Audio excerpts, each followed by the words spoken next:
कई बार प्रयास करने पर भी काम नहीं बनता।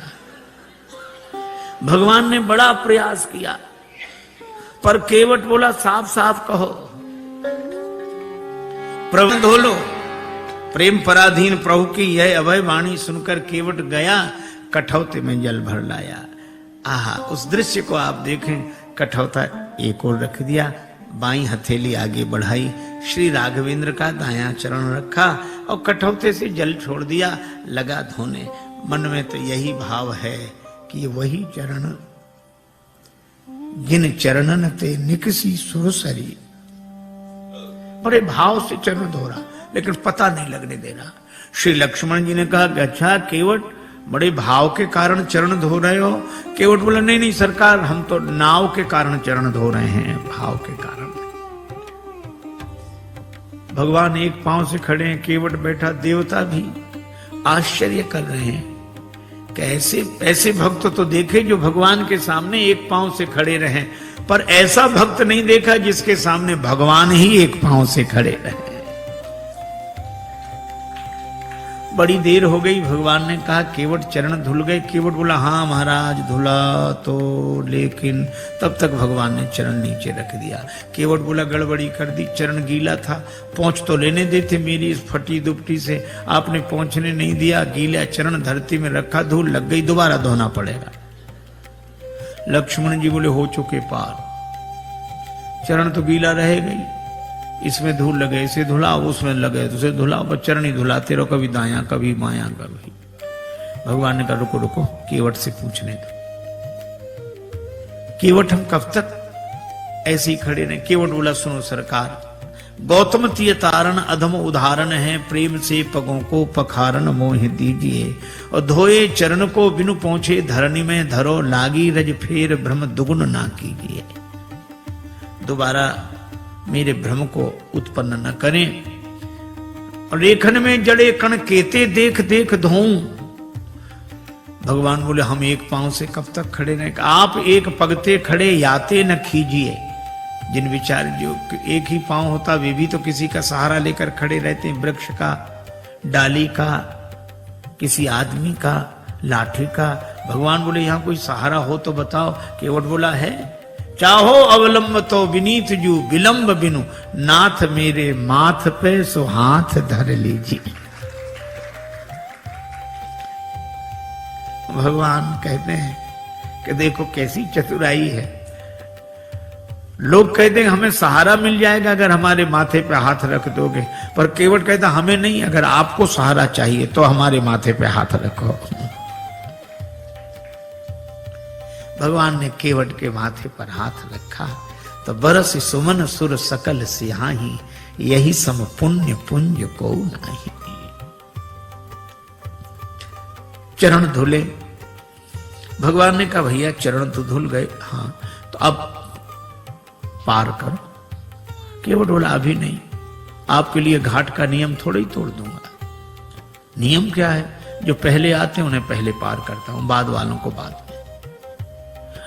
भगवान ने कहा तो हम ही तो आए यहां पहले, और पहले से कौन है जो पार ना होगा हो? हमें तो नहीं दिखाई दे रहा। केवट बोला अगर आपको दिखाई पड़ ही गए होते तो पार ही ना हो गए होते। कौन है? हमारे पूर्वज। तो तुम्हारे पूर्वजों का उद्धार कैसे होगा? केवट हाथ जोड़कर बोला जैसे महाराज भागीरथ के पूर्वजों का उद्धार हुआ। महाराज भागीरथ के पूर्वजों के उद्धार के लिए गंगा जी का जन्म ब्रह्मा जी के कमंडल में हुआ, और आज मेरे पूर्वजों के उद्धार के लिए गंगा जी का जन्म मेरे कठौते में हुआ है। पद पखारी जलपान करी, आप सहित परिवार, पितर पार करी, प्रभु पुण्य मुदित गए उलई पार। पितरों को पहले पार किया। ये देखो प्रसंग कितना सुंदर संकेत करता है। श्रद्धा से एक शब्द बना है श्राद्ध। हम लोग उनका भी श्राद्ध करते हैं जो हमारे पूर्वज अब शरीर में नहीं है। पर एक व्यक्ति मरा, उसके 2 बेटे, मां बहुत कहेगा कुछ करो, बेटे कहते हम इस सब में विश्वास नहीं रखते, क्या फायदा, इससे क्या फायदा। मां ने एक दिन कहा कि पिता की अस्थियां गंगा जी में ही छोड़ आओ, 16 किलोमीटर दूर है, इससे क्या फायदा। मां बोली कि तुम विश्वास नहीं करते, पर जिनकी अस्थियां हैं वे विश्वास करते थे। छोटा बेटा बोला ठीक है हम चले जाएंगे। साइकिल से गया, थैले में पिता की अस्थियां लेकर 12 किलोमीटर दूर गया।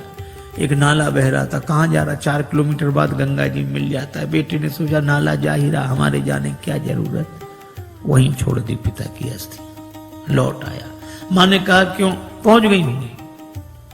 रात्रि को उस व्यक्ति ने स्वप्न दिया कि ऐसे मूर्ख बेटे को भेजा, हमारी अस्थियां नाले में डालकर आ गया। मां ने बेटे को बुलाकर डांटा, क्यों रे पिता की अस्थियां नाले में डाल आया। बेटा बोला तुमसे किसने कहा, तुम्हारे पिताजी आए थे रात को सपना देने। तो भी उसने अपनी गलती स्वीकार नहीं की। बोला पिताजी का तो जिंदगी भर दिमाग खराब रहा, मरने के बाद भी पागलपन गया नहीं है।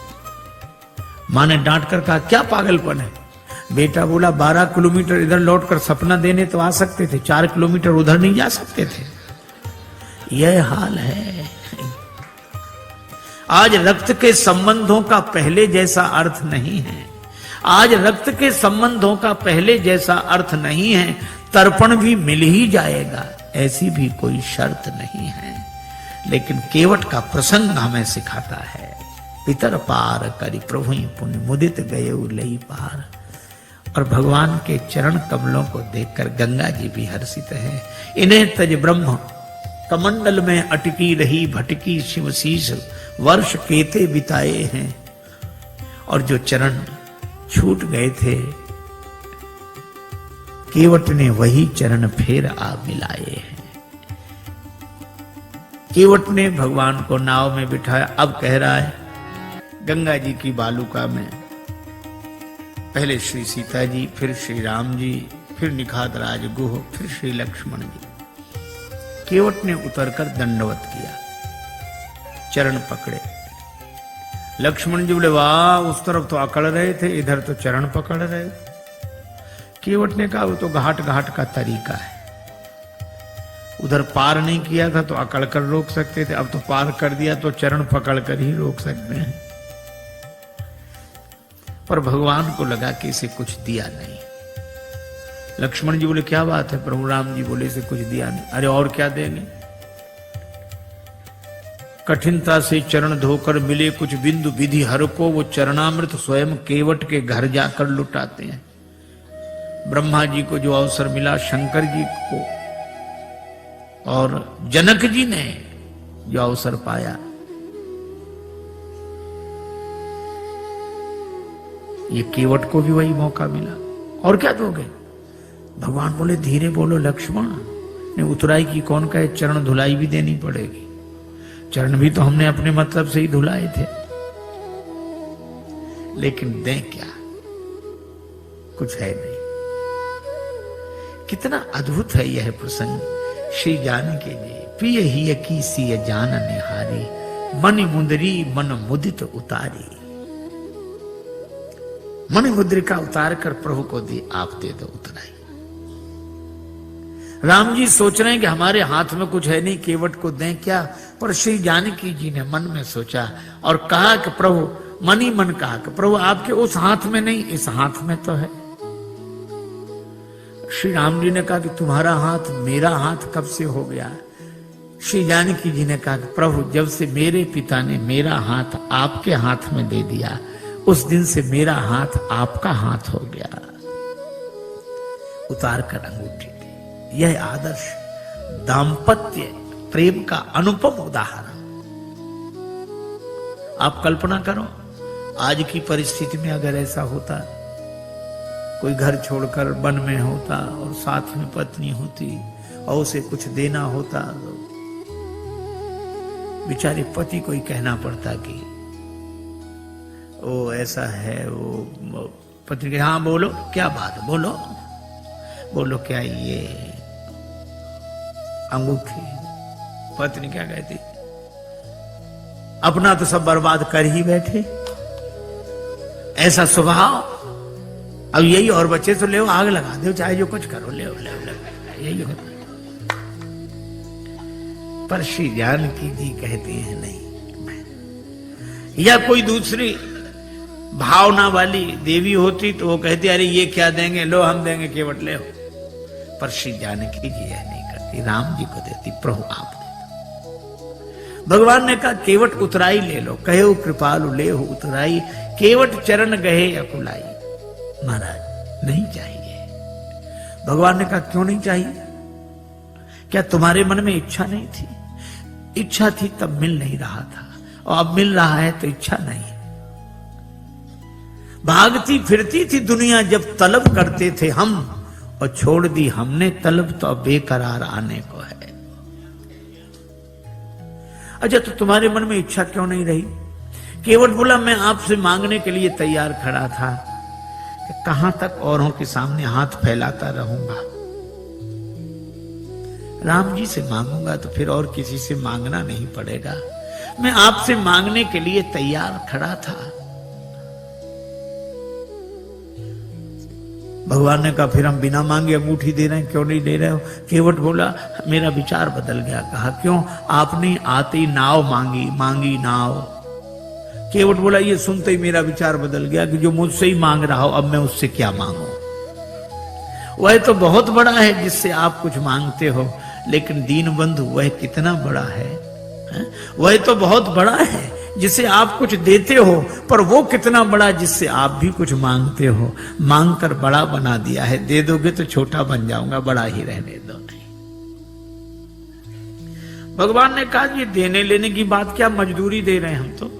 केवट ने कहा मजदूरी हम उनसे लेते हैं जिन्हें हम पार करते हैं, जिन्हें हम पार करते हैं उनसे मजदूरी लेते हैं।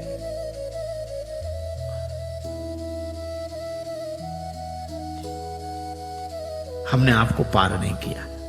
श्री राम जी बोले पार नहीं किया तो हम पार आए कैसे? केवट बोला यही तो हम पूछ रहे हैं, कैसे आए? भगवान बोले नाव से आए। केवट बोला नैया से आए। हाँ, ये नैया किसकी थी? केवट तुम्हारी। केवट बोला यही तो हम कह रहे हैं कि नैया तो हमारी ही पार लगी है। आप पार होने के लिए नहीं आए थे, हमारी नैया पार लगाने के लिए आए थे। आपने चरण रख दिया तो हमारी नैया पार लग गई।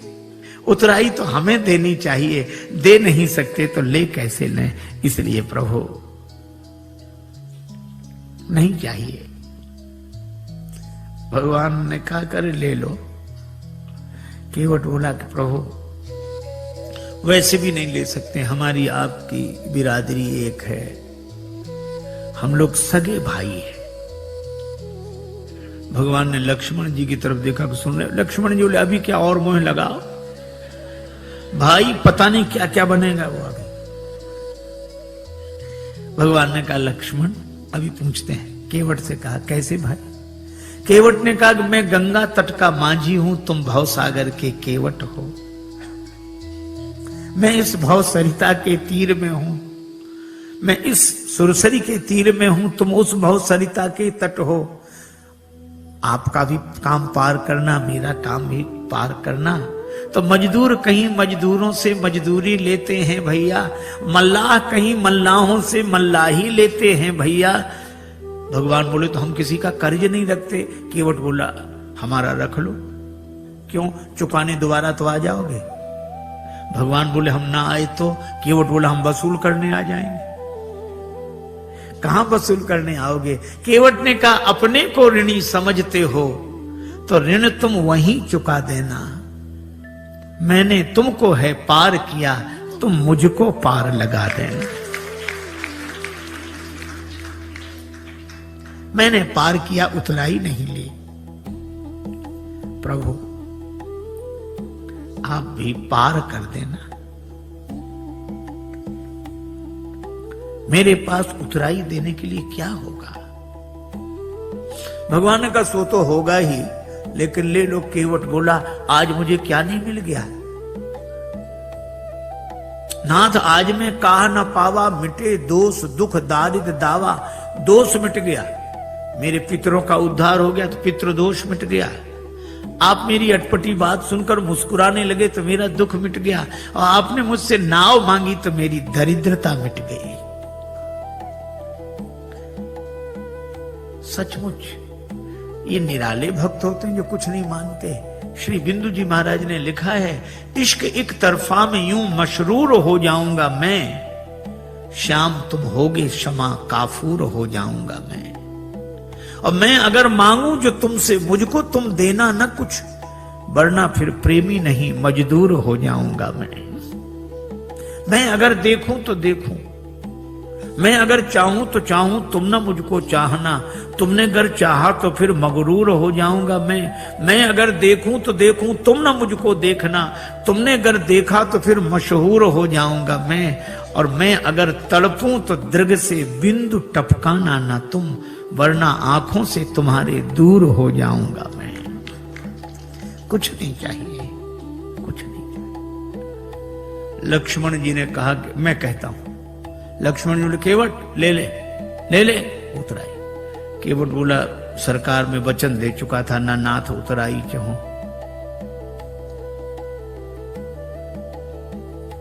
लक्ष्मण जी बोले भगवान को भी वचन का प्रवचन दिए जा रहा है, ले ले उतराई, ले ले ले ले। केवट ने हाथ जोड़कर कहा छोटे सरकार, हमारा वचन आपके बाण की तरह नहीं है जो धनुष पर चढ़ तो जाता है और फिर उतर जाता है। लक्ष्मण जी बोले ये वचन कौन सा बाण से कम है, प्रभु आप ही बात करो इससे।